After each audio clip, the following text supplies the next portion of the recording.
And we're live. Hi, everyone. Welcome to Spill the Kopi with me, CuddlyBossLady. And we have a very special guest today, Charlie. Charlie is the co-inventor of the FINIS slide trainer, which I also use. And I thought it'd be great to have him talk about how you can use the slide trainer as part of your workout routine or dryland for us swimmers. So welcome, Charlie. Well, thank you for having me, Leah. Thank you for staying up, with Yeah. all the time difference that we have. That's why we need extra coffee. My pleasure. Yeah, a little extra coffee. Yeah. You always need coffee, right? Keeps us going. Coffee's key. As a parent as well as a coach and a swimmer, right? That's right. That's right. Yeah, for the early risers, coffee is key. So I thought maybe we'll start off today with a little bit of background about the slide trainer and how, basically, how did you come up with the product and what inspired you to come up with such product? Well, it's interesting. I saw somebody holding onto a tube, just a regular surgical tubing, and they had tied it off high and low, and they were grabbing it and doing different exercises with it. But when they would grab it, of course it would move and it would be fine, but their hand didn't move along the band. It just stayed wherever they grabbed it. And I thought, that would be really cool if there was a handle on that could actually move up and down, so you're not just grabbing onto the tube. And so I went into the garage and I took a traditional tube and cut the handle off and then threaded the tube through the handle and then tied it off to see what that felt like. And I felt pretty good about it. And my friend, my co-inventor, Jim McCrae, who's a mechanical engineer, and we had worked on another project together. He lives just not far from me, so I went over to his house and I was excited. I showed him, and he said, "That's really cool, but there's really not any intellectual property there. But let me play around with it." And his mind works really well around these things because he's an engineer, and so he came up with a version of what is today. And that's how it got started. That was my inspiration. Yeah. So obviously, from that first prototype that you had, right? I mean, obviously, it is very rare from like the get-go. You straight away, magic happens and right out there. Right. So I mean, how many? I would say prototypes or versions, or how many times did you have to go through it? Yeah. That's a good question. From the the garage prototype, if you will, to what you see today, there's probably 4 distinct separate prototypes that we had milled for us. The first one, it looked awesome and it worked really, really not good. But the concept was there. Like, we were always inspired by the concept. We knew we could figure out how to make it work. We just had to stay after it. And the first version, we were so excited and we put it together and it was like, oh, this is not good. This doesn't work. The band kept sliding off. It wasn't good. It looked great. It just didn't work well. But then we stayed at it. We tried different kinds of bands, different kinds of pulley systems. And so the iterations started to come out. And ultimately, and the version you see today, Jim really figured out one day how to get the band to track on the pulleys. And that was the key. It was that right there. It hit him one day and he figured it out, and that's what we needed to happen. And and FINIS at that point, because they had seen an older version and they were really interested in it, and they were actually very supportive. But when we came up with this new version, which was like a year after we had met him, John looked at it and he said, "Okay, I think you guys finally figured it out." And so that's basically the version that people are using right now. I mean, there's some small changes, but the one that people are using right now, that was the tipping point of the slide handles today. I mean, you would have to go through trial and error because you've got so many different components that come into overall. You have to test it. You have to make sure that it's, I don't know if scalable is the right word, because you're not just doing it for yourself in the home use. If you're going to make it into a project, it has to scale to a larger number. And that's right. That's right. Yeah. And the first versions were made out of metal. They weren't made out of plastic. And the heads didn't rotate. You know, these are cool because one's going one way and one's going the other. The other versions didn't do that. They moved together. But when you moved your hands, you twisted your hands like you were trying to mimic a stroke or some other move, well, sometimes the band would pop off because you're going like this and one band's going that way, one band's going this way, and one's going to come off. So having the heads be independent, Jim figuring out, having that extra, you can see, well, you can't see the extra pulleys. Well, the people that own one, there's a pulley on the inside of the external pulleys. The first version, the band went over the top of the pulley and went down and through, and this one goes underneath. But there's a pulley inside that tracks the band, and that was the key ingredient, along with having the heads, as we call them, the heads rotate independently of each other, which then, when it comes to swimming, it really allows you to play around with hand position, and it gives you tension, which actually then winds up strengthening your wrists and your forearms and your shoulders, because now you're getting these torsional properties because the bands are going opposite directions, and it always wants to pull the handle back, but you have to work against that. So there's some shoulder health benefits just from that alone.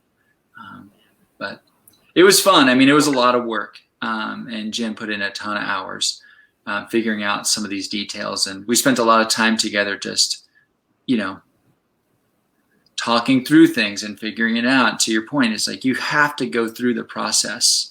You'd never just, this is a home run, right? It just doesn't work that way. It would be nice, I'm sure. It's having to the go home through run. I think the home run was a concept.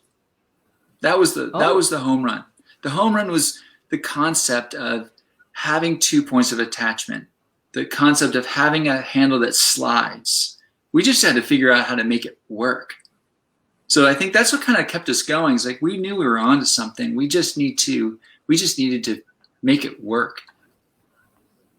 So Jim's expertise came into that. Days, like, why is it not working now? Why is it this? And you'll have days like that, right? And right, yeah. I mean, interestingly enough, we wound up getting 2 patents. One of the patents is on the old version that's not even being used, but we got a patent on that, and then we have a patent on the version that people are using right now.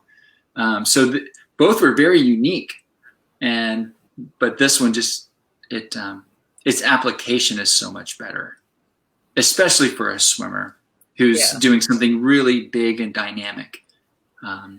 If you're doing things that were just like push pull and you weren't rotating a lot, the other version would be just fine. But so that's where we are today. Yeah. So maybe with that, you're talking about the shoulder mobility and the strength part. Charlie has very kindly provided us some videos, looking over the different aspects that we can use the slide trainer for. So maybe we can start with the shoulder strength one. Zoom. Thank you. If you want to talk us through that, Charlie, that would be great. One, let's see, that's backstroke, I believe. Yeah, that's a backstroke right there. There we go. These are the strength. So this one, this is designed really to loosen up the shoulder, and I like this exercise because it highlights how the handle slides up and down the band, and then the point of resistance moves a little bit more with you. So in a traditional band, you could do something similar to this, but it would either be attached low or it's attached high. This is another one great for warming up the shoulder, but now you're getting a lot of the posterior shoulder. You can do these. You can do that one arm at a time as well.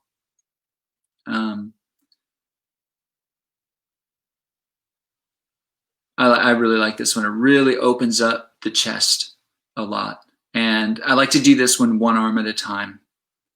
You hold the handle in a thumbs up position. And then I call this one shoulder staying alive, kind of like Saturday Night Fever.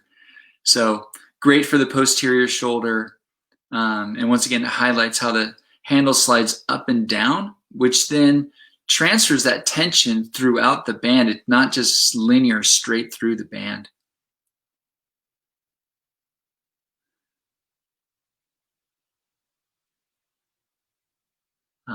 The other thing is having 2 points of attachment, and you'll see this with the swim strokes. The band does not brush up against your body, so it stays free of you.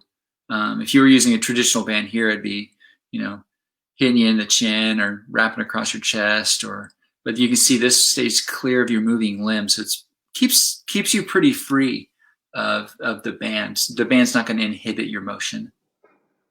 Sorry, Charlie, we lost Leah, so I'm gonna almost take over for a bit. Okay, sure, yeah. So how long did it take for you to develop this? Start to finish, oh gosh, several years. It took a long time. Now, it partly took a while because, Jim and I both have jobs. And when we started on this project, we told each other, we first have to take care of our primary work, so we would meet in the evenings, try to meet once a week, but things would come up and vacations and stuff, and so we weren't always working on it. Like I said, Jim put a tremendous amount of time into this, and especially when he was going through all the engineering process.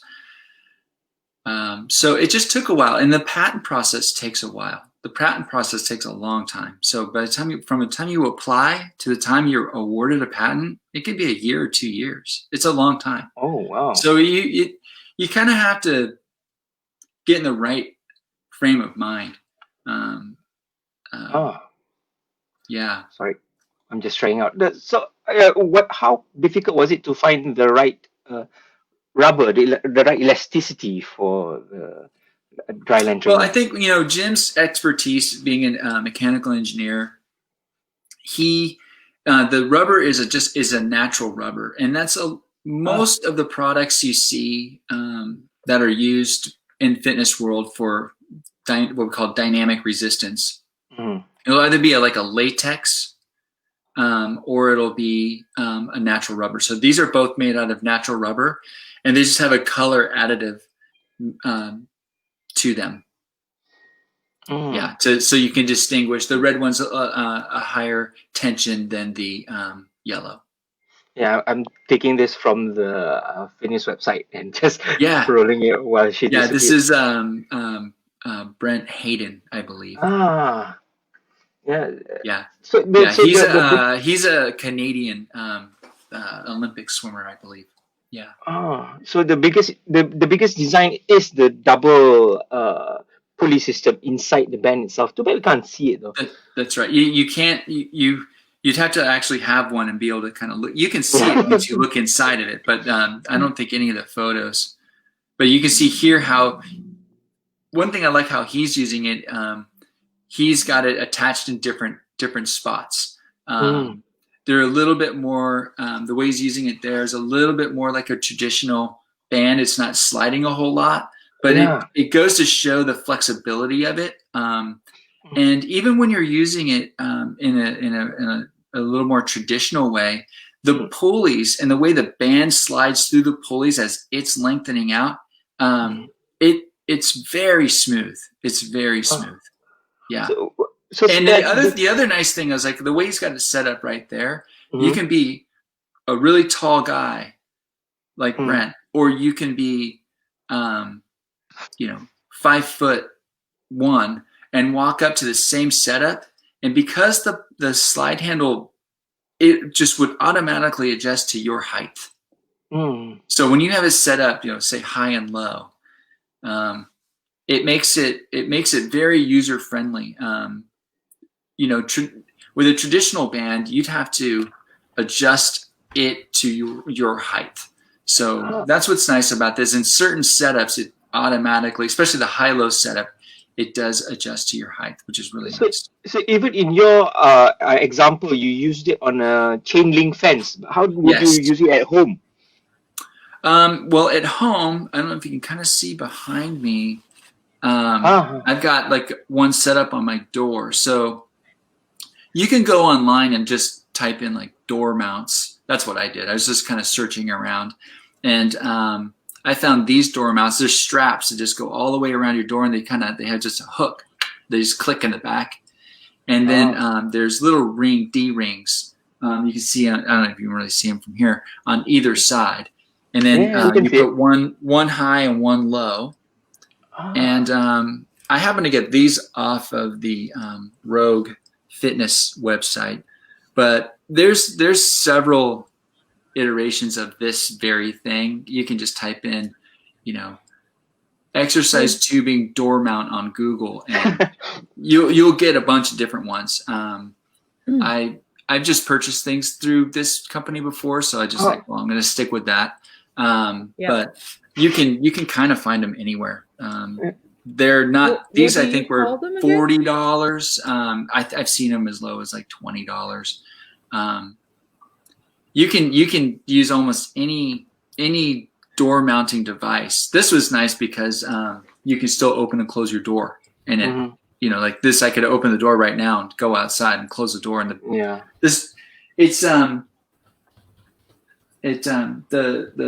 the handles kind of hang down on the floor a tiny bit, but other than that, it's fine. And then over behind my other shoulder, I don't know if you can see, there's a yellow pair, and I had those just hooked up right on the wall. I just used some eye hooks and put them into the studs, and and I just used the whole height of the wall. So those are set about 16 inches apart from each other, and I can do almost every exercise in that setup. So what do you call the straps on the door again? I think these are made by Crossover Symmetry. That's the brand name. What's the type of? I think I'm not sure what you would call them from a category of things, except exercise band door mounts. I think that's what you'd probably get a lot of. If you put that in, you'd get a lot of versions of it, but you'd ultimately find something like this. Okay. But really, anything that you would use to attach a traditional band to a door, you could do that with these. You just might need to buy 4 of them, right? Because you need high, low, 2 of them, high, low. But you could figure it out. Yeah. So which came first, the bands or the workout that you created for the bands, or did you create some special workouts especially for the bands?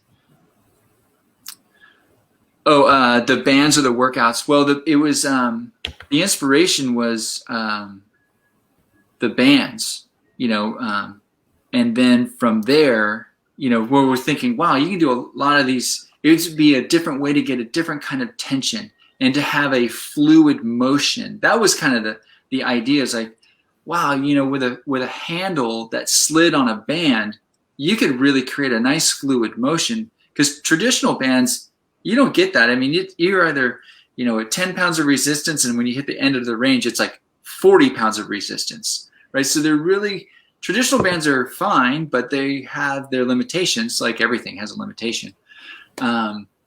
But with these, especially like you saw when I was going up and down with my arms, that tension is pretty uniform all the way up and down. Now, if I was using a traditional band and I had that attached right in the center, I could do that. But when I was up here, it would be really hard. And it would be kind of easy. And it would be really hard down here. Again, because that would have been where the most stretch had been. With this, right, because I'm sliding on the band, it's pretty fluid and uniform throughout. So a lot of the exercises, you get this nice, it's kind of like being in the water, right? The water tension, whether you're here or here, that pressure is relatively the same. I mean, that's the goal, right? So when you get your hand in the water, you want to create that nice, even pressure so you're not slipping on the water. You want to grab it and go. And so the slide trainer in some of the moves really does mimic that. Now, when you are working with, the strokes and you're leaning forward as I'm pulling back, as you'll see in the other ones, it's heavier here and lighter as we go forward. But because it's attached in two spots, it smooths that tension curve out. So doesn't get as steep as fast. So I was thinking, yes, I'm back now. Yay, she's back. My laptop doesn't seem to like me today. It's twice now. Victim of technology. So any sponsors who wish to sponsor me a new laptop, like yes, just put it out there in the universe. So I was thinking perhaps we have some questions from the audience. Maybe if you're okay, we'll take one or two. Absolutely. Now and then move on to, because obviously I missed some of the earlier parts. It's okay. So yeah, let's take one or two from let's do it. Audience. This is our traditional question. Every do inventors like kick sets? Because Charlie, you're an ex-swimmer and a polo player, right? Yep. I did both of those for a few years. So that's Brennan's. So our favorite kick question. Sets. Do I like kick sets? Yeah. Yeah. Why not? I was a sprinter, so kicking was kind of key for me. I think if you're a long distance person, I don't think you're that into kicking. So I think it depends on what kind of swimmer, what you swim. And we like kick sets when we get to be next to each other. That's right. There's a little time to chit chat, right? Daddy. Yeah. Check out the scenery, catch your breath. No, I didn't mind kick sets. It's funny. I wasn't a very good kicker. I didn't really figure out how to kick and get some speed out of my kick until I was probably a junior in high school. I really didn't figure it out. And it finally clicked for me. I'm like, And then once that happened, I actually started liking, even though it was hard, liking kick sets. But what was the light bulb moment for you? I mean, what was? I still don't think I was doing it correctly, to be honest with you. Okay. I think that's really it. I don't think, and my coach was great, loved the guy. I just don't think it really clicked with me. And then one day I was just kicking, I was playing around with things, and keeping my legs a little straighter, and all of a sudden I'm like, oh, and I started to go. I'm like, okay. Now we go. And I'm like, okay. So then kicking wasn't so bad. I think I didn't really like it until then, because I think I was so bad at it that I just didn't go anywhere. Once the light bulb goes off and it's like, oh, okay, that's all right. Right. Isn't that like the story of life? But you stay after it until you figure it out. It's kind of like the slide handle. Like, it took us a long time to figure it out. Lots of prototypes. You have to stick with it. Like, we knew conceptually we had something. We just needed to make it work. That's all. And then it just took time. Yeah. It just took time. You just had to stay after it. And I think, swimming teaches that. It's a good life sport. I don't swim a whole lot now, but I mean, man, I look back. You think about how hard you learn a lot work. of life skills if you think about it, right? Life lessons. Yeah, you do. Yeah. No, swimming was, I'll tangent a little bit, but swimming was huge in my life. It really got me out of my shell. I didn't start swimming till I was in high school. Okay. So I wasn't an age group swimmer. I didn't do that. And I didn't swim out of season. I only swam in season. I was a high school swimmer, high school water polo player, college water polo player for a year, and then 3 seasons of college. But I didn't swim a whole lot out of season. So I wasn't out there grinding yards on my own. I might take a swim class to kind of stay in shape. And I liked swimming. I thought it was good. But I wasn't a traditional swimmer in that sense. You know, a lot of swimmers, you know, were swimming year round. And that just wasn't my thing. You know, I took a break and I worked, and I had other things that I wanted and needed to do. And so, but swimming and sports in general was huge for me as a person. So lots of life lessons, and got me out of my shell. It was good. And then some of two of my favorite people in my life were my swim coaches, period. End of story. Because they would be a huge I mean, the closest people to my parents, right? The closest people to me besides family were those two guys. It's like Absolutely. your teachers oh, that's and your so coaches like would teachers, be like huge influence, and huge. Also, not say behavior, but you would take your cue from how they taught you or coached you, or the people around you, right? How they lead the team, how they, you know, would do things, and you would take your cue from them, good and bad, right? In many cases. So let's take another couple of questions. Let's do it. Wheeling's asking, which small muscle groups can sliders activate and work on? Well, probably the main ones would be your rotator cuff muscle, those 4 muscles in your shoulder. But really, you know, depending on what you're doing, you could be getting the small muscles that are in your spine. You know, we're working on certain things. There's a lot of anti-rotation properties going on. Anti-rotation meaning like you're resisting a rotation, pulling you from one side to the next. So a lot of good, that's really great for your lumbar spine, especially when you're doing something like you're pulling across your body, like even that staying alive move, right? When I'm pulling it across, it wants to pull me back towards the attachment points. Well, we're not turning my shoulders, you know, I'm keeping my hips all squared up. So, you know, beyond the shoulder, you are getting a lot of small stabilizing muscles. And a lot of it just depends on your orientation to the attachment points. Yeah, but you get a lot. It's good stuff. And in the wrists, you know, like I was saying, you have to counter. So if the handle is, you know, set up like it is over here, and you're holding it, you know, this way, you know, I'll just grab it real quick. But if you're holding it like that, there's a ton, it wants to pull me this way. So there's a lot going on in the wrists and in your elbow and shoulder. So there's a lot going on. It's good, along with the bigger muscles. Okay, one more question before we move on to the next video, maybe. Oh, are there videos for exercise for different sports? She was asking. Charlie has a YouTube channel that has some of the exercise that you could do. I mean, primarily you lean towards obviously swimmers, right. But if explaining what each muscle group is being worked, I mean, you can always tailor it accordingly to the sport that you do. Absolutely, yeah. And we've shown the handle to a lot of different kinds of people and coaches, and you could modify even the exercises that are on my YouTube channel. You could take a look at what we're doing and kind of go, oh, okay, and then be creative. And you could definitely, our focus has been creating swimming oriented exercise because, you know, the company that. Yeah. Right. I mean, so that's our audience, but you could most certainly, you know, any kind of rotator cuff exercise that you would do with a traditional band, you can use this for.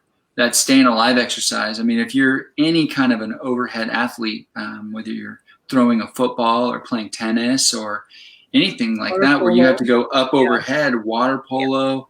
I mean, you're stabilizing all the same muscles that a swimmer would need. You know, the body just knows its biomechanics, and so you just have to apply in the right way. There's a lot of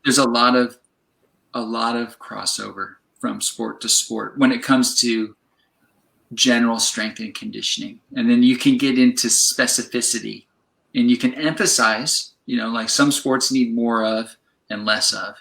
But in general, you know, but right now we haven't like designed specifically, say, a routine for tennis players or a routine for baseball players. But like one of my favorite exercises with this, it's not demoed in the videos we have today, but if you set it up horizontally, you can take it and you can actually go over your head with it. So you can take the handle and actually pretend like you're throwing something. And so, like, say for a water polo player, it's great. Because water polo players are up so high with their hand. So you can take it and pull it over the top of your head and do that. And you can't do that with a traditional band. No. Right, a traditional band, the band would snap over your shoulder. But with this, it doesn't. It goes right over your head and stays clear of your shoulder. So you can do these nice overhead motions. I'll do a video of that, and I'll put it on my YouTube channel. It's a really cool move. I like it a lot, and I've combined that with other. Because that's also good for, I mean, because rather than you focus on, you know, a certain section, you're actually making full use of the whole surrounding and the whole thing. I mean, that's right. I like using some water polo drills in coaching and training because it gives you a nice base and to work with, and it's much harder than you think. It is much harder than you think. And you know, it's interesting is you'll see when we go through the swimming videos, you flip, so you face the attachments or you face away from the attachments, but you can do about the same moves, but you're using opposite. The tension changes then. So now you're placing the tension the other direction. So now you're bringing in other muscles that were, say, more in a recovery phase. Now they're the ones working.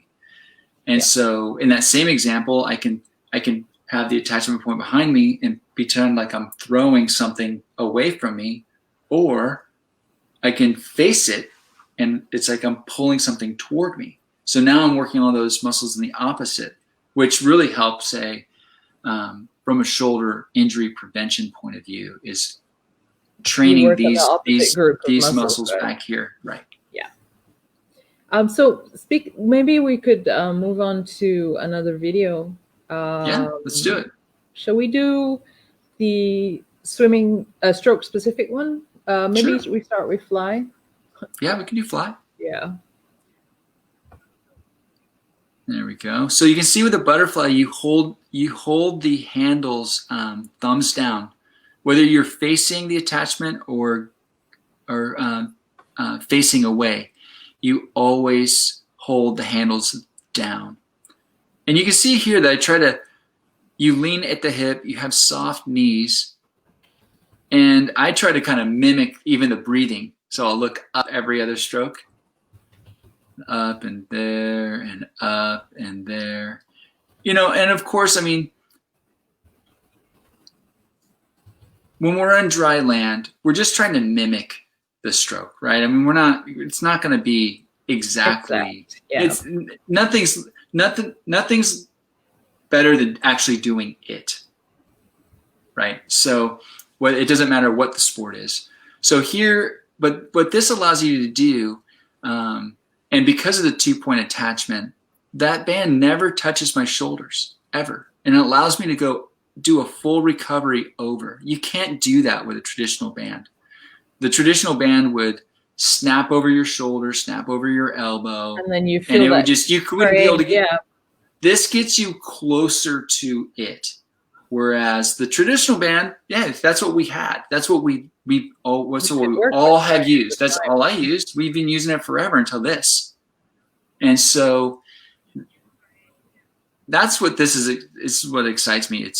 It's better than a traditional band in many, many ways. You can use it like a traditional band, but then it opens up to so much more. And the 2-point attachment that to me is just, that's the distinguishing factor, and the That's simple the game fact that for you, right? it slides. You can see the handle Yep. is sliding all through that band right there. So I mean, because especially now, I mean, across the world, we've had for quite a few months, 4 or 5 months, some longer, that we haven't been able to be in the pool or the that's sea, right. either or. That's right. And so, you know, people have been exploring. I mean, now is the time that you can work with focusing on, okay, perhaps these are my weaker areas. Let me see what I can do to improve that, or focus fully on dry land, or, oh, I need mobility here. Because when you have a full training schedule and so on, it would be so much harder for you to focus in such, let's say detail, but, you know, to have the time to be able to do this. Whereas unfortunately, depends, you know, on your perspective, but now is the time to get to do that. And I mean, I had the slide trainer, I think end of last year, early last year, but I hadn't really worked because I don't have a chain link fence. So I've been trying like different ways to, do I attach it here? Can I not attach it here? Or how does it, you know, work? And then with, we call it the MCO, but the version of lockdown, right? And I was like, okay, I can't get in the pool. I can't not do anything, and other than eat, because Malaysians love their food. And if you ever come here, you will, you know, be prepared. We will feed you well. I love it. I love it. Sounds good. So that was when I started like, oh, okay, you know, this is what you can do with it. And I would try different things in different places. And so it, as like you were saying, now is the time that you get to explore, you know, using food training.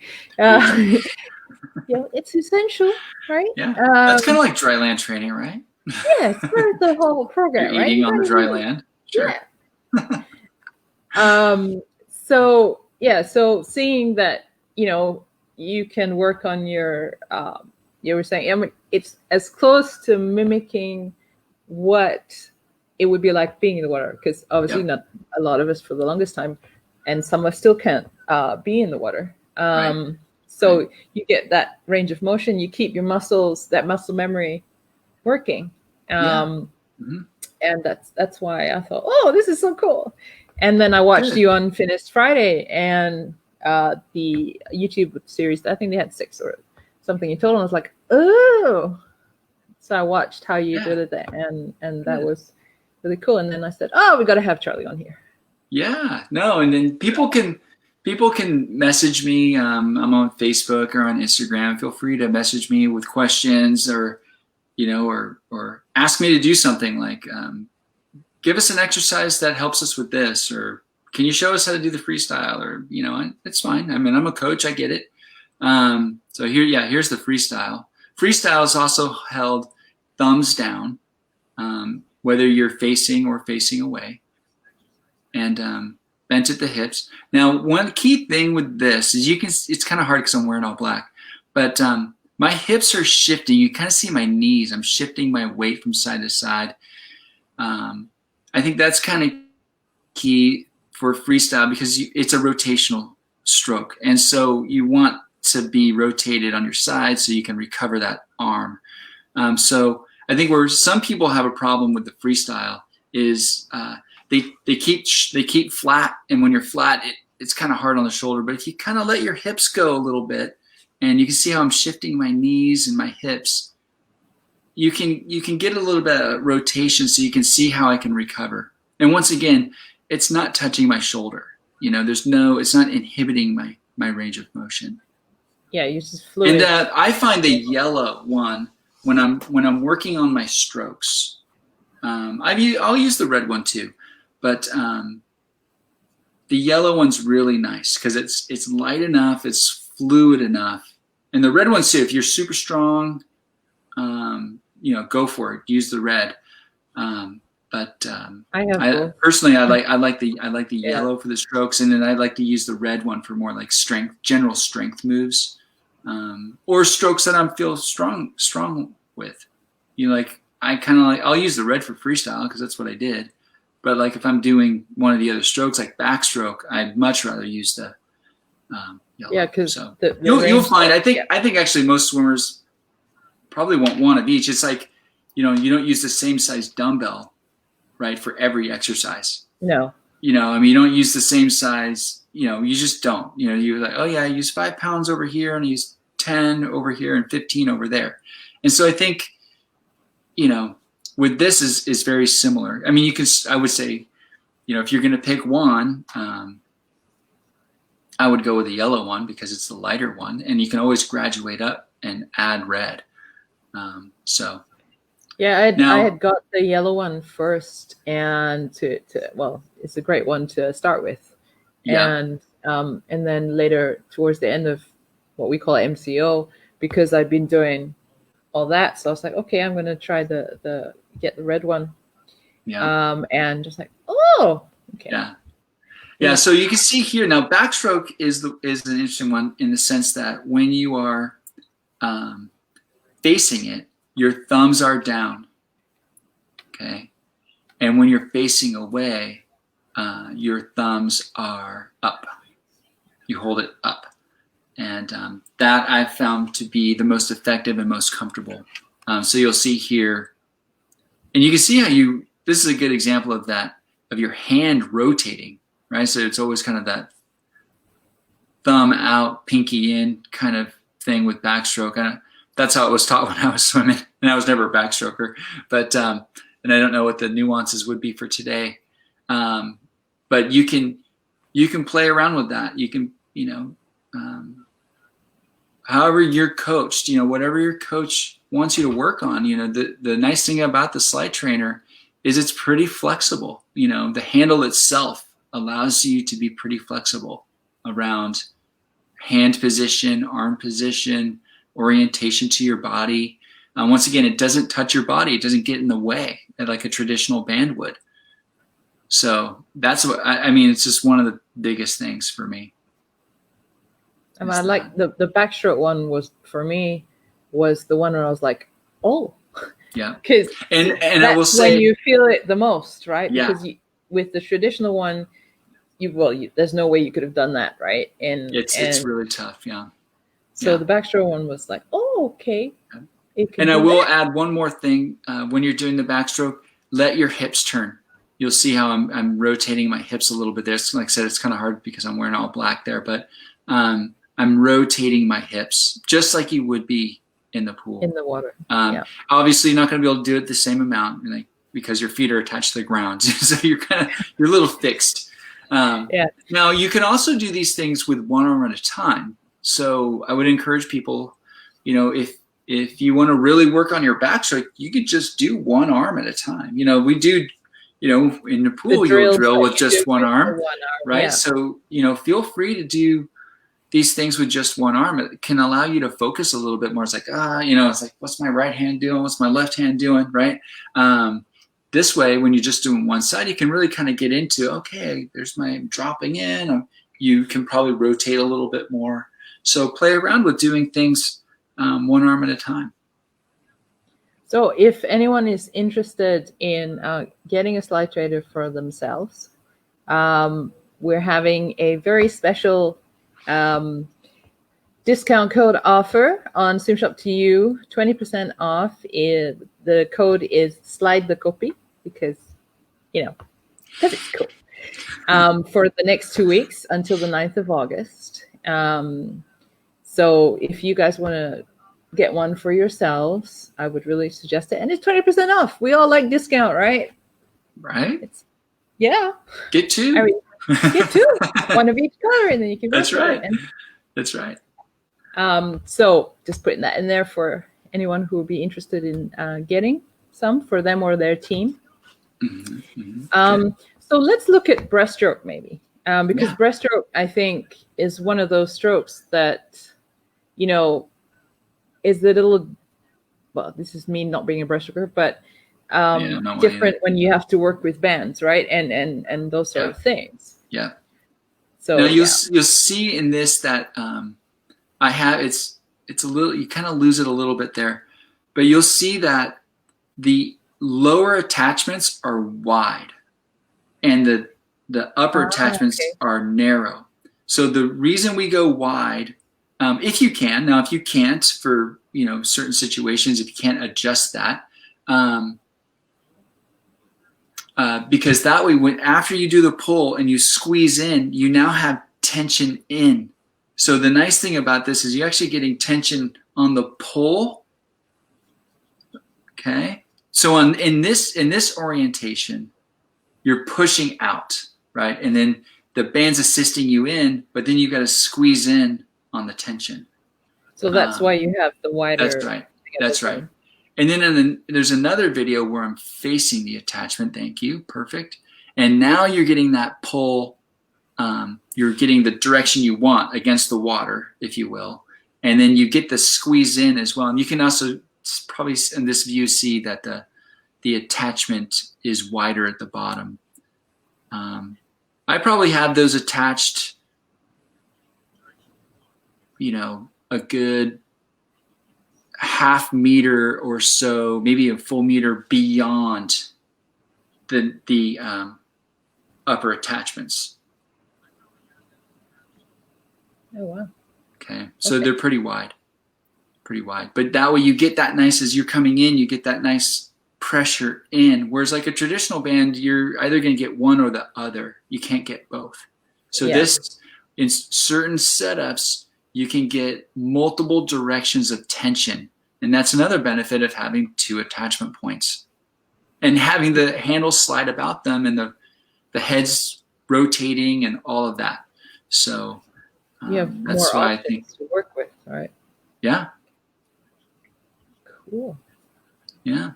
And you can see how, undulate, it's, once again, it's not, we don't need your body to stay quiet. It's okay. Just move. You can see I'm like practically standing all the way up, but that's okay. Right. I mean, once again, we're not trying to, it's not going to be the same. We're on dry land, but what you can, that muscle memory going, right? Yeah, exactly. Right. So it's the practicing the undulation, and you can see that also with the fly, that I'm moving my upper body up and down a little bit. Because you do less of that with a traditional one. I have both. Obviously over time, you have the different versions, and that's cool. Yeah. I love. It's funny. I was never a butterflyer, but I really like doing a butterfly on this one, and because you're less of the fighting. Yeah, right? it's great. And actually, I like, even facing away, you're getting more tension going this way during the recovery. And it's almost like assisting the speed back, that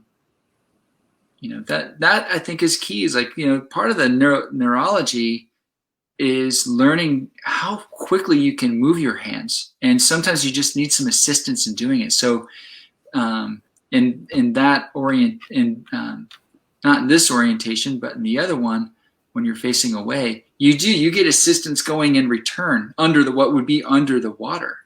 And so that kind of trains the speed, and the same with the freestyle. You can get that both directions as well. So I think it's kind of cool. But yeah, for me, the backstroke was the coolest one. It's like, oh, I could do this. Yeah. Oh, right. Yeah. And on my Instagram channel and probably on my YouTube as well, I did a couple of different backstroke orientations where I used a stability ball and land on my back on a stability ball and did it. And that's really cool because the ball kind of lets you move and you can rock side to side.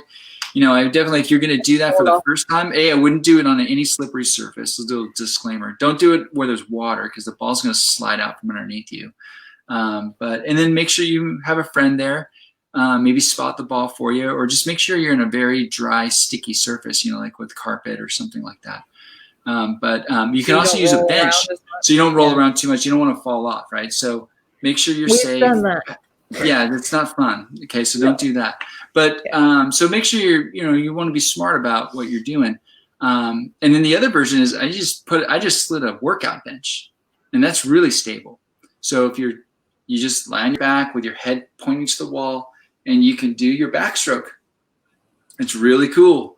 Does the bench need to be, like you can angle certain workout benches are either flat or at angles, right? Which I'd keep it flat. Flat. In my video, I have it flat.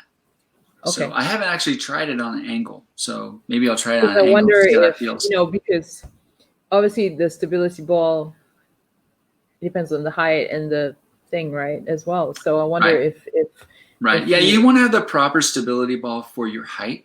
Like you wouldn't want to be, say, 5 feet 1 inch and then get on a 75 centimeter stability ball like that. You'd be in a really weird orientation, but a 55 centimeter ball would be perfect for you. Like I use a 65, I'm 5'11", so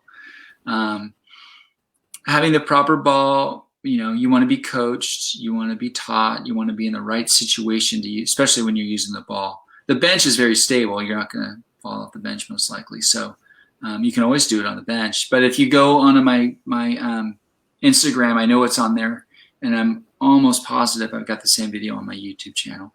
And if I don't, I will put it on there. You can follow Charlie on Instagram. It's popped up, and his YouTube as well. Mm-hmm. And Facebook is Charlie.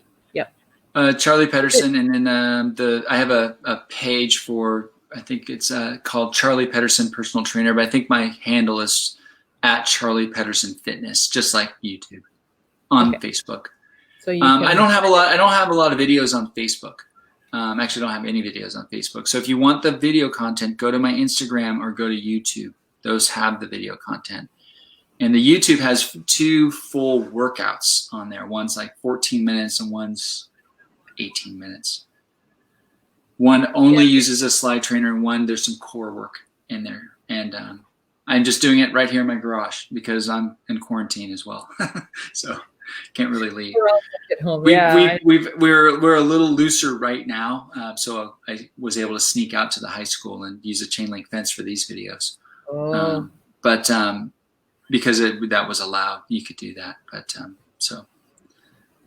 So it would be interesting to see how we were saying about the angle of the workout bench, whether that makes.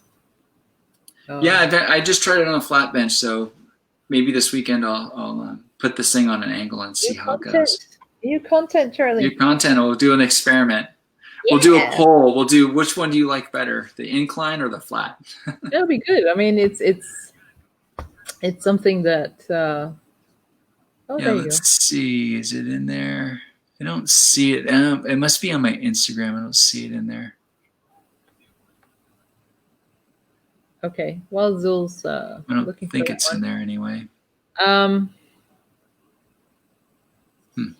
Yeah, we'll look at that'll be fun. Yeah, I tend to fall off the stability ball for some things. Because I'm not on carbonated. I actually got that idea from somebody else on Instagram. I didn't come up with that. That was another user on Instagram, and she was doing it that way. She hooked it up to her. Her deck fence. It was just a deck fence, so it was only about 1 meter high, and she had it looped around, and she used a ball. I'm all, that's cool. So then I copied it. Yeah. So I think in there it says backstroke somewhere. There it is. There it is. There on the left. Yeah. Oh, okay. He'll come back to us. I mean, I was watching, like James Guy and Leo Neal. Is it O'Neill? They've been using it when they were doing lockdown. So it was really interesting how the different ways that people had, finding how do you attach certain, because obviously not like you didn't have access to the high school to the chain link fence during quarantine and all the different things. So I was watching a lot of their stuff and I'm like, oh, we could do it that way. And I was watching one, I can't remember where now. They had used a kettlebell for the bottom because they didn't have somewhere for the second attachment to do it, and then they had a wall or a fence or Yeah. like a grill thing to hook it on. So I was like, we actually did that in the very beginning when we shot the first videos with the prior handle before the one that everybody's using right now. We were at a friend of mine's gym, and that's what we did. We attached it to a really heavy kettlebell, and then we attached it to the top of a squat rack. It worked great. So if you're in a gym and you don't necessarily have the right situation, like a 30+ pound dumbbell or kettlebell, along with attaching it to the top of a squat rack, or some kind of a cable crossover machine or something that's pretty stable. Oh, yeah. Works great. We met with a club team locally, and we did some filming with FINIS, and that's what we did. That's what worked in that situation. They didn't have a chain link fence, but they had a gym. We went in there. Kettlebells worked great. So yeah, there it is. There it is. Yep, that's it. I'll just slide off and fall down me. Yeah. So you see that. I've got a really good ball it's not a shiny, slippery ball. It's kind of one of those anti-burst balls. And then I'm on carpet, right? So you wouldn't want to be using that on like hardwood floor or on the cement or anything like that. That ball would slip out. That's what I have. Yeah, so you don't want to do that. So you want to make sure you just put like a yoga mat down or something that's sticky. You just don't want to slip off the ball. So it doesn't slide as much. But like you see there, I'm just on a bench. And the bench is great. And you can see you can move really slow. You go one arm at a time. I didn't demonstrate one arm, but you just do one arm so you can really work on your technique. And this is nice because the tension is perfect, right? It's going right against the water. And you can bend, you can drop the elbow. You can catch the water, drop the elbow. You don't get quite the rotation. So the thing that's missing here is you're missing the rotation. But the nice thing about the ball is it does allow for the shoulder to drop down a little bit because of the curve of the ball. So once again, it's hard to be perfect compared to being in the water. It's never going to be just exact. Right? It's never, but we're just doing the best we can. And I think these are great alternatives. So anything where you can just kind of lift yourself up off the ground a little bit is good. But I would, if you're using that for the first time with a ball, be coached through it. Like I said, maybe have a friend be right behind you and stabilize the ball for you. Kind of sneak in there and stabilize the ball for you. And I use like the sofa, so that that doesn't move. Right. Otherwise, I tend to go wee because I've seen you could use an ottoman, right? I mean, you could stack some pillows up. You don't need to be that high off the ground. So, you can play around with what you have at home. I mean, that's the whole point, right? We're all stuck. Yes, we have to use what you have. In our ways to That's right. Do things. But it'd be interesting. I mean, using the ball and all that, you also work your core because you have to balance that at the same time, which is exactly what you would have to do while you're in the water as well. Yeah. I've even played around. I don't have videos with it, but I've even played around where I'm lying on my chest, so I have more of my upper abdomen and my rib cage on the ball and do freestyle. Oh, that'd be next. So maybe I'll do a video on that. I played with all sorts of orientations, and I try to kind of stick with the ones that I feel are the most effective and safe at the same time. Yeah, I mean, and then I feel like people can replicate on their own, whether they have a ball or really what I'm trying to do most of the time with most of my videos is plant the seed of just the general use of it. And then every time I talk to someone, like when I've met with coaches, they all have something that they do with it that I would have never thought to do with it. Because everyone it's always really cool.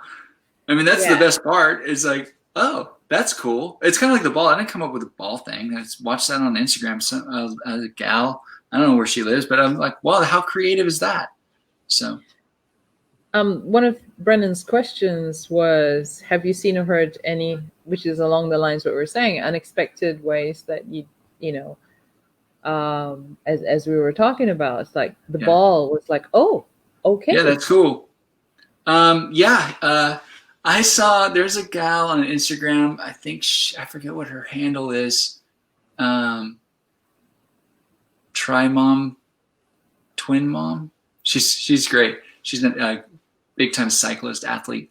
But I want to say, was it she? Someone was like laying on a bench, like a park bench, using it. So they had it oriented, like attached to the bench somehow. Okay. One of the coaches that I thought was really cool, he set it up horizontally. So he had it set up, not up and down, not on diagonal, but perfectly horizontally. He had it set up really high. And then he had people practicing the catch. So he would have people put their hand on the handle and then just and work this right here to try to work that high elbow. And that's what he used it for. And he loved it for that. He's like, this is great for that. This is so hard to do with another band because I can attach it in 2 spots. And as I'm pulling, the handle might shift a little bit and I can have him work that. And he would really just have him work this part up here to kind of, it's that high elbow position. And so he liked it for that reason. And that's a great example of, okay. I would have never thought to do that. Yeah. I mean, mine is attached to the stationary bike that I have because I don't cycle. It's more for one of my kids. And so I have, because I've got both colors, right? So I have one that's set up, the yellow one is set up so that I can do is it jackhammer? Well, we just call it the Y because sure. And then we do it that way because that much easier to do it that way. And then I have one of the red ones that it's like you said, horizontal, but obviously it's lower being that it's the bike. Sure. And you do it the rowing motion. Yeah. You can do that. And then the other red one, I use it for Pallof press. You swing that one. Yeah. One of our previous guests, Sue, she is our, I guess we call her a strength and conditioning person. And she gets us to do those. And so we've been getting her showing her how we use it. And it's so like you said, the versatility that you can get that, you've got, like you said, the base, the basic things that you got. And then, the different coaches and everyone they know what their team will need to work on or swimmers and all that. So they're, using their own creativity to try and get that. That's right. I mean, that would be, for me, working with more coaches would be great. Just once again, it's like all of us, right? It's like you learn something and then you want to be empowered to make it your own. You just need to know a few rules, like, you want to hold on to it like this because it's safe for your shoulder, and you want to orient it like this because it's going to give you these kinds of forces and it's going to help you in this way. And once you know those things, then you can be as creative as you want. And that would be my want, if you will, would be, working with more coaches, getting the word out to more coaches and athletes alike. But those coaches are going to be able to, they're the ones that like you said it perfectly. They have a philosophy that they want to execute. And so this is just another tool to help them execute that philosophy for their team. And it might be a general team dynamic thing, and it might be something very specific to a particular athlete on that team. So it might be, wow, this swimmer struggles with the catch. Oh, okay. Well, here we go. He figured it out because he realized, because we told him, yes, you can set it up horizontally. You don't have to set it up and down, and it can be however you want it to be. You can take both carabiners and put them in the exact same spot, and then it just becomes a regular band. You can do that. But if a regular band is what you need to do, then do that, right? I mean, do what you need to do to get the most out of your athletes. And so, I think the Slide Dryland Trainer just allows, it's another tool, and it's a really, really great tool because it's so flexible, and the different points of attachment, the 2 points of attachment when it's set up like that, it changes everything. It just does. It gives you so many options. And, it does.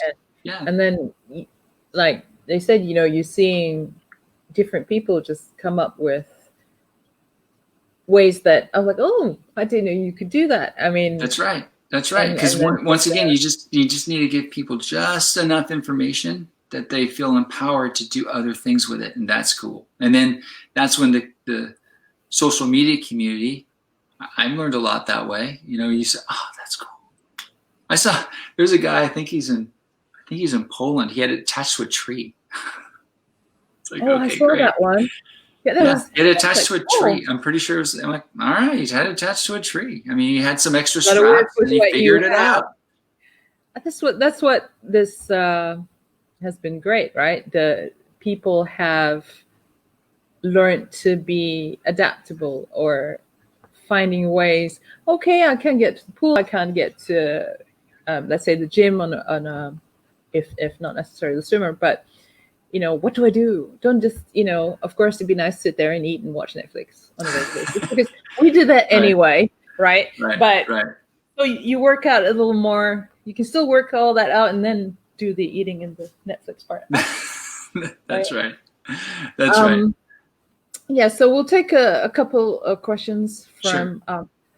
So Mr. Teo is asking, what sets and reps would you suggest using the trainer? That's a great question. Yeah. Mr. Teo's kids are competitive swimmers and also open water swimmers. He's got 3 in there. So so I think that would be something. Well, on my on the 2 full-length workout videos, I have all that prescribed out. So you're doing like 20. I think the one we're really focused on making it like a swim kind of I don't want to say a swim workout, but the swim stroke oriented. I don't think in that one there's a lot of non-swim stroke work. That one, we go as high as like 20 reps. And I think on that one, I used the red band the whole time. I would say it's kind of like anything. If you're an endurance swimmer, you might, and you're trying to replicate some of that conditioning because you're not in the pool as much. I would go with a yellow band, and I would increase the number of repetitions or do it for a certain amount of time. So you might say, oh, I'm going to do 5 45-second intervals with a 15-20-second rest, or you'll find the properties that work best for you. But in those videos, it's all laid out. 10 reps, 15 reps. It would also depend on age. And it depends on age, depends on ability, depends on what you're trying to accomplish. But I would say anywhere from a general strength and conditioning point of view to maintain muscle mass, muscle memory, you just want to probably be somewhere in the 8 to 15 repetition range per side. You would start, normally if it's something new, you would always start. You'd always want to go something lighter. You want to figure it out. And that's where the yellow band would come into play. Yeah. And if you're working with younger kids, meaning like under high school age, like 14 and below, 13 and below, I would definitely go with a yellow band. I think the red band would overwhelm almost every single one of those kids. And especially if you were doing something with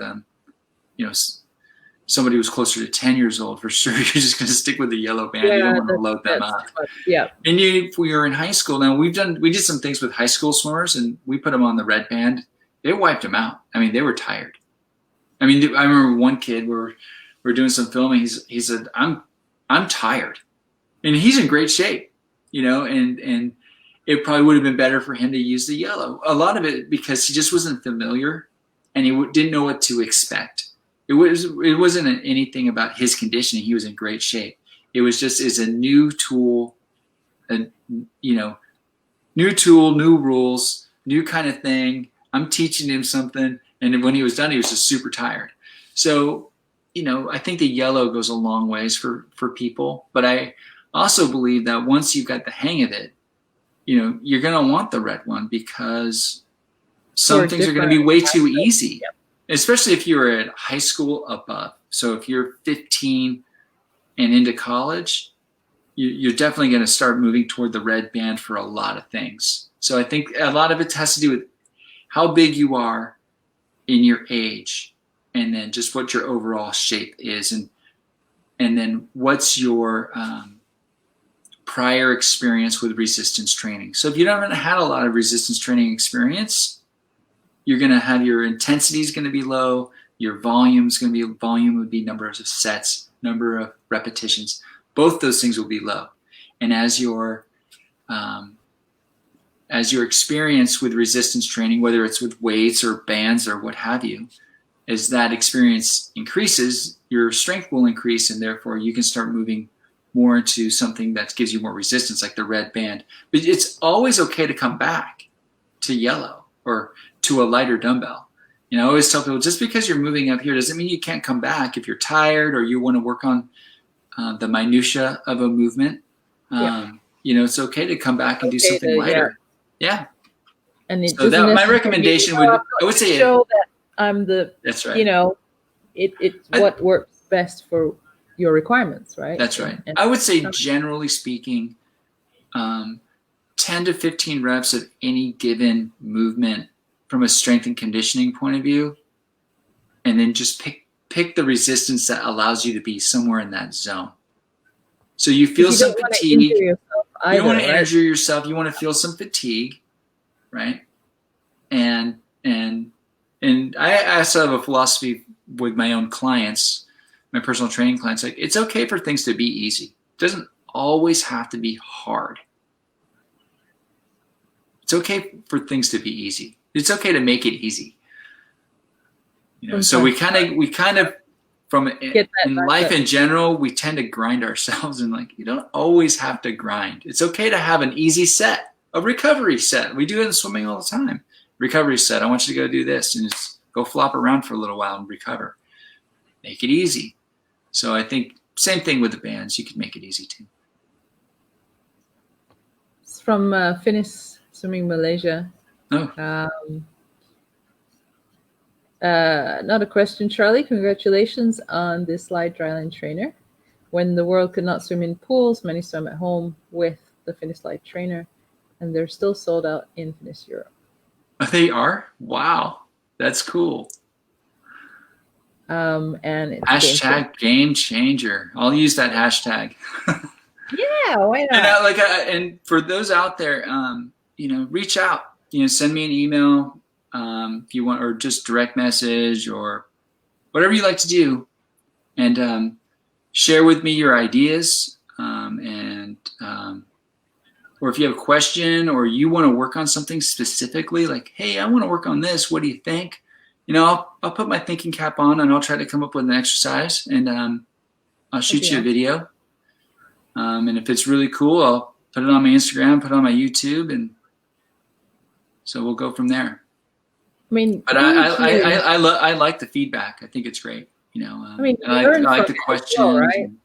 Because sometimes, especially for what I would say that did not have a background in the sport initially, sometimes the perspective they bring or the questions they ask you, for a lot of us who perhaps it's become instinctive being from a former sports background, right? So sometimes the questions that they ask you, you're like, oh, I hadn't thought of that. Or how do I explain it to someone that hasn't swum or worked out for ages, right? Because what may seem instinctive to you may not necessarily, they can't visualize or experience it because obviously they never have. So that's why I like, when people do give feedback and and in your case, like the many ways that, oh, okay, I need to work on this particular thing, whether it's a rehab or what's the other one? Prehab? Is that the other one? Yeah, prehabbing, rehabbing. Yeah, sure. Yeah, all Sure. of those, and a lot of times each individual cases may be different. One person may, so that bringing that's really cool. Just to say one more time that we have a discount code, 20% off until the 9th of August. Slide the Kopi. Yes, coffee's good. At Swim Shop to You. So anyone who's interested in that can still get it. So, and unfortunately, FINIS Europe still sold out, but hey, that's awesome. All right, we'll have to make more and get them there. More and get them there. We have some general strength exercise videos still left, I think. Yeah. Shall we take a look at that one? Let's do it. Let's do it. One of the exercises I think is the coolest one. I think it really highlights. Let's see what we got here. There we go. So here I'm trying to incorporate the legs a little bit with a backstroke. So you kind of get that nice backstroke move, but you're also getting some leg conditioning. Hey, we all have to push off the wall. We all have to jump off the block, right? So you need to have your legs be strong. And here is just big pulls up and down. So you get your core involved. You're getting your triceps, your lats. So these are just kind of big moves. This is almost like doing the ski erg. If you ever use one of those ski ergs, they get you really out of breath. So like in this case, I would say do, 5 to 10 on each side. Start off with 5 on each side, kind of get used to it.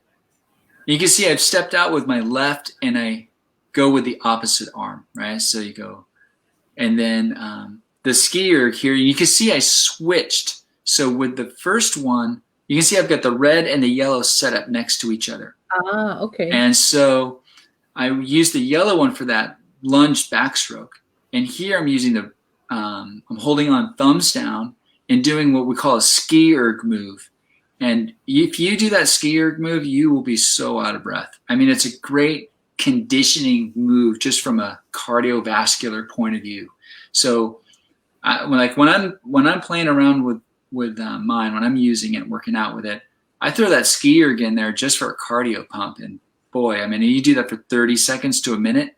I mean, if you do it for a minute, you are gassed at the end. So if you're a sprinter, you do anything like that, or you just want to work on that red line conditioning, even if you're a distance person, you still have to finish strong, right? Yep. And so those are the kinds of things. I like this one, like I said, because it, we're swimmers, but we push off the wall, we jump off the blocks. So you got to get your leg strength in there as well. So I kind of like this one for that reason. And the kick sets that we keep avoiding. Yeah. And this is another one I like. This one. This is a horizontal setup. So the reason I like this for swimmers is you can see I'm letting my heels come up. And when you let your heels come up with this exercise, I call this a back twist. When you let your heels come up, it allows you to rotate your hips more. So for you rotational swimmers and IMers out there, if you're doing your backstroke and your freestyle, it's all about rotating the hips, right?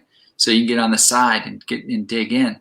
And this trains that. So we're getting good core stiffness. We talked earlier about those tiny muscles in the back. That is this right here. So I just put one hand right on top of the other in the center of the slide handle, and I just go from side to side, straight armed. You can do, this is the red band, but you can use the yellow band. Use whatever band works for you. I always think like discus throwing. Yeah. This is one of my favorite exercises. I call this turn and press. Turn and press. Great for the core. Great for the chest. You're rowing and pushing and pulling that around. You can see the band never touches my body the whole time. You cannot do this with a traditional band. I mean, you can, but the band will be wrapping around your waist and your shoulder and just be so uncomfortable. And you can see the bands actually cross over each other, but they don't get tangled. I love this one. This is one of my favorite. It's like a kung fu move. Yeah, it's a cool move, and it's great for just general core strengthening and conditioning.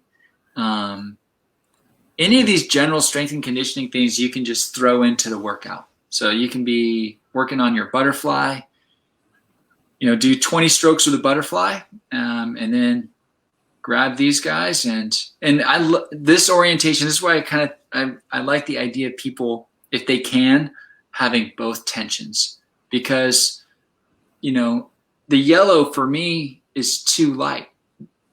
But if let's say I'm doing butterfly, well, I'm probably going to use the yellow for the butterfly because I'm not super strong with that swim motion. Right. So like here, I'm using the yellow one, this is the yellow one, this is that shoulder opener, get that nice stretch. This is great before you hop in the pool. As a warm up. Yep. You can do it even afterwards.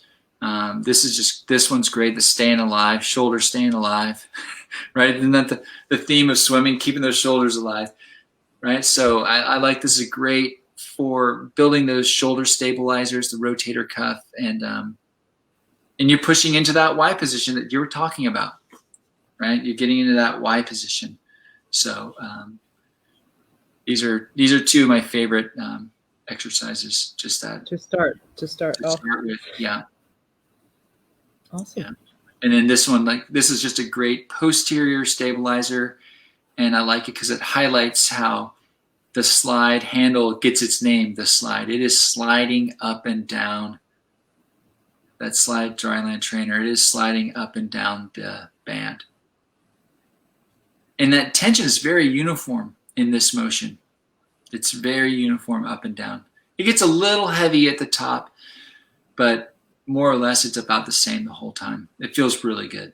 And you can do one arm at a time. I'll sometimes do kind of opposing like this, or if I just want to focus on one side. Excuse me. So. Okay, that's good. Yeah.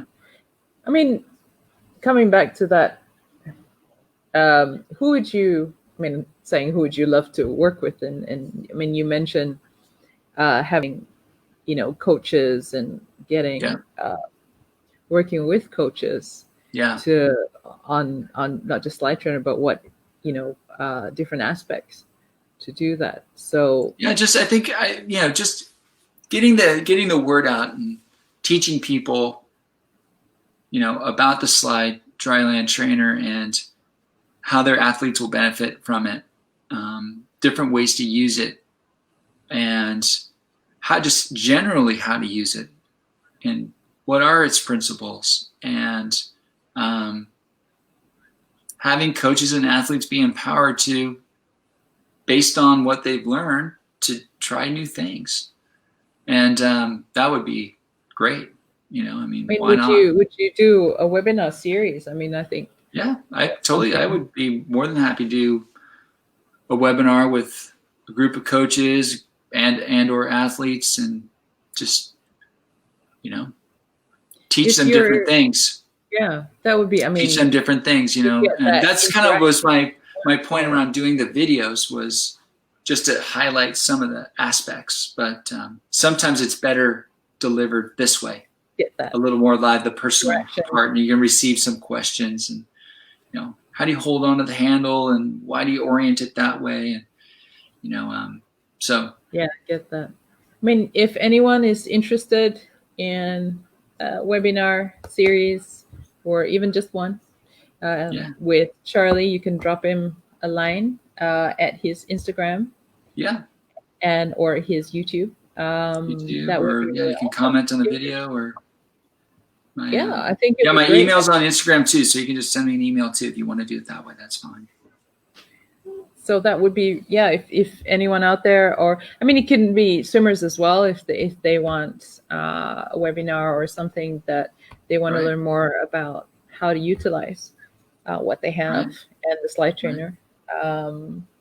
That would be give you a shout out. That'd be good. Thanks. Give me a shout, and we'll figure something out. That's what it's all, staying alive.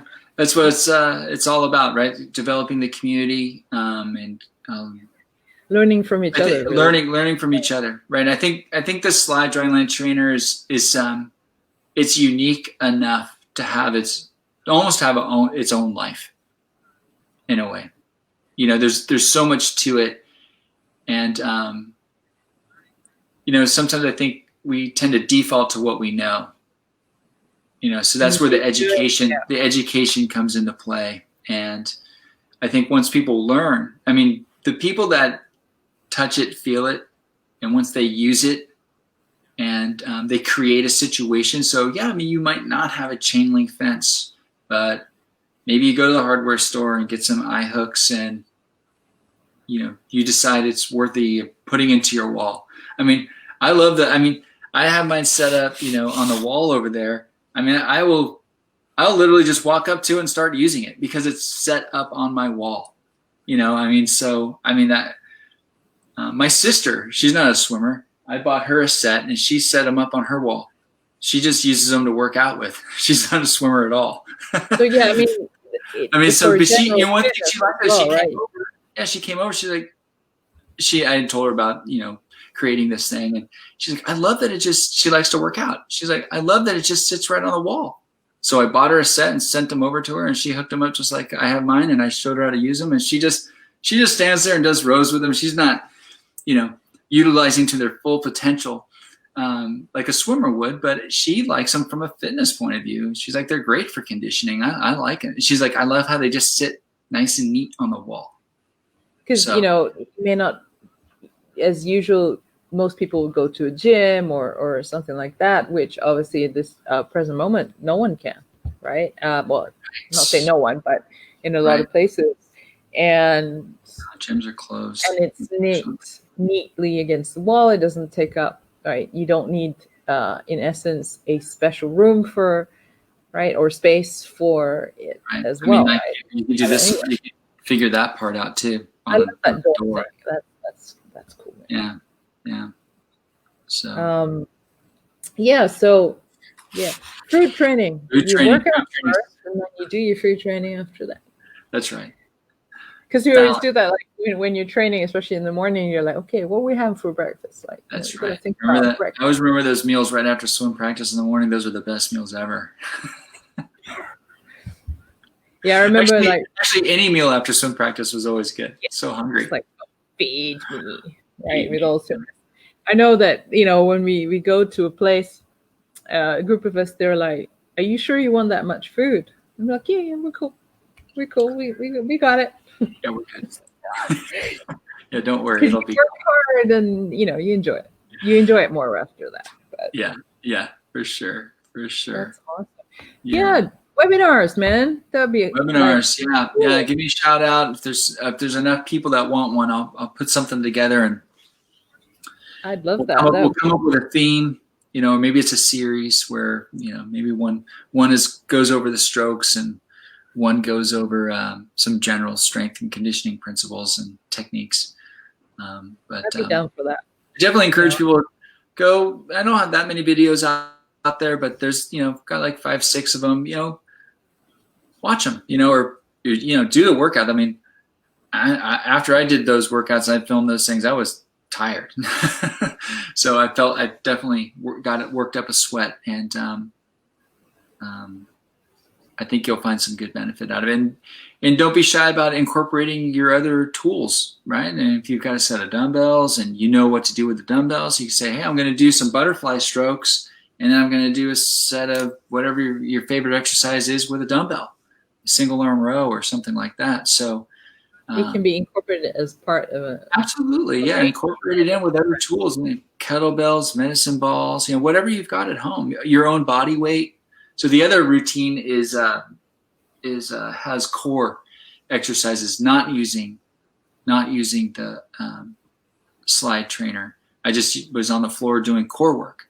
So, but I would bounce back and forth between the floor core work and using the slide trainer. So once again, be empowered to integrate it into what you're doing. You know, there's too many fun things out there to just use only one thing. But I definitely encourage you to incorporate this into your bag of tricks, because it will help you. I think it'd be great to have, I mean, like you said, start with the yellow one initially, get, learn more about it, how it works, what works for you. And then you can eat, food training while using the training. They'll have your incentive food right there. That's right. Maybe you have like a chocolate shake, and then for every 20 strokes on the band, you take a sip of your chocolate shake. For that, it's an incentive, right? You gotta work with whatever gets the work in, right? Yeah, that would be great. Or your coffee's like really far, especially if you work out in the mornings. Like, oh, my coffee. Nope, gotta have that. Get that thing going. The first thing I do is I turn the Nespresso on. You gotta have the, An espresso kicks out a cup of coffee in like a minute. It's great. That's part of warm up, right? Oh, for sure. Absolutely. I'm not sure if we have any more questions from the audience, but I think that's it video wise, I think, as well. I think we went through all the videos. Yeah, we did the 4 strokes, shoulder prep. Yeah, I think that general conditioning. Yeah. And I'm still here. Hey. I didn't fall off this time around. So yay! Yeah. So awesome. Hey, that's entirely possible. You can just have your cup and and take a sip. Whatever. Don't spill any though. Don't spill any coffee. Yeah. No, then it would be really a slide trainer, right? That's right. Wait. That's right. Yeah. Okay, I think we'll wind it down now. Okay, that's all. Thank you very much, Charlie. Thank you for having me. This is wonderful. Session, and we've learned a lot, I think. Good. And Good. If there's anyone who is interested in getting a slide trainer, 20% off.